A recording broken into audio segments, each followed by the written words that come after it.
I had a miscarriage on my husband's birthday. He said I ruined his day because I didn't cook his favorite meal. Yesterday, I, 26F, had a miscarriage. It was our second child. My husband, 27M, and I had been trying for months to conceive, and after weeks of anxiety and hope, we saw the heartbeat on the ultrasound just a day before it all fell apart. I was 8 weeks pregnant, and the baby was so incredibly wanted. Everything felt normal the day before. We had an ultrasound appointment, and for the first time, we saw the heartbeat. It was just a flicker on the screen, but it was our flicker. That little blur was the promise of a future. We were thrilled. My husband even kissed my forehead afterward and told me, "We're really doing this again." Fast forward 24 hours. I was home playing with our 2-year-old son when I felt a strange pressure low in my abdomen. Not painful at first, just unsettling. Then came the bleeding. At first it was light, but within 15 minutes it had increased to the point where I knew something was very, very wrong. I immediately texted my husband, who was working about 30 minutes away. I said, "I think I lost the baby." I called him after, trying to keep calm, though my voice cracked with every word. I told him about the bleeding and said I felt dizzy and scared. I also said our toddler was still awake and I couldn't focus on both taking care of him and handling what felt like the worst moment of my life. He responded, "Of course, if it's urgent." Urgent? I felt like screaming. I said, "Yes, it is. I'm bleeding heavily. I'm lightheaded. Please come home." He said he'd be there soon. It took him over an hour to arrive. I later found out it was because he stopped at Tesco to pick up some beers. Beers. While I was bleeding, trying to crawl down the stairs to get paracetamol, and forcing myself to make our toddler lunch.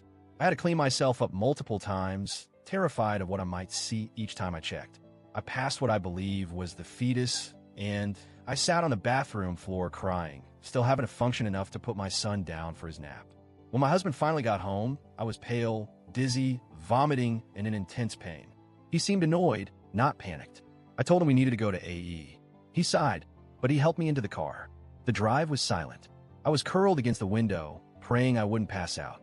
At AE, they confirmed I was miscarrying. The pain was unbearable, physically and emotionally. I lay on the hospital bed, trying to grasp what had happened. The life we had hoped for was gone. We were there for several hours. By the time we were discharged, it was close to 8 p.m. As we were pulling out of the hospital car park, he turned to me and asked, "So, are you still making dinner tonight?" I was stunned. At first, I thought he was joking, but he wasn't. Last week, I had promised I would cook his favorite birthday dinner. He hadn't forgotten. I was too exhausted to argue. I said quietly, "I'm not feeling up to it. Whatever takeaway you want is on me." He muttered under his breath, "For fuck's sake," and then added, "This bullshit has ruined my birthday." That was the moment I broke. He didn't stop to get takeaway. He just drove us home. I sat there in stunned silence. The man who held me during our first pregnancy, who excitedly painted the nursery 2 years ago, was now sulking because I miscarried on his birthday. He put our son to bed while I lay in our room, feeling hollow. I couldn't cry anymore. I had no tears left. The next morning, I woke up to find him gone. No message, no check-in, no "how are you feeling?" Not even a note, just silence. The man I married walked out the door like nothing had happened. I waited the entire day for a message, even just a word, but there was nothing. When he came home at 8:30 p.m., he didn't say a word to me. He walked past me like I was invisible. About an hour later, I tried to talk to him. I asked if we could just talk. He ignored me. I asked again. He didn't even look up from his phone. Finally, I snapped. I said, "You're a disgrace." He got up, walked into the bedroom, slammed the door, and locked it. I was left standing in the hallway like a ghost. Then came the message from his mother. She told me I needed to be more understanding, that her son had suffered a loss too, that I was being too harsh. She didn't ask how I was, didn't say a word about me, and all I could think was, he talked to her. He opened up to her, but not to me. I was the one who carried the baby. I was the one who bled, who vomited, who shook on that hospital bed. I was the one who had to wipe tears off my toddler's face while hiding my own. He lost something too, I get that, but he wasn't the one flushing our dreams down the toilet. He wasn't the one doubled over in pain, still trying to keep the house together. In the last 24 hours, I felt more alone than I ever have. My body is wrecked. My heart is shattered. And my husband?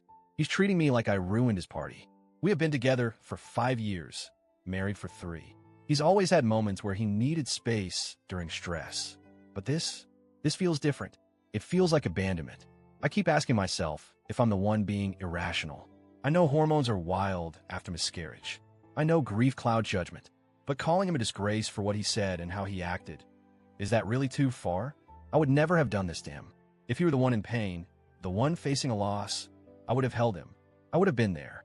I wouldn't have stopped for alcohol. I wouldn't have asked him to cook. I wouldn't have walked away. So now, I'm questioning everything. Is this just grief? A horrible misstep in an otherwise healthy relationship? Or is this who he really is when things get hard? His silence continues. We haven't spoken properly since the hospital. He barely looks at me. I asked again this morning if we could talk. He said later. Later hasn't come, and I'm starting to wonder if it ever will. I don't want to make rash decisions. I'm still healing, but the thought of staying in a marriage where I'm treated like this during one of the worst moments of my life makes me sick. So, Reddit, AITA for calling him a disgrace?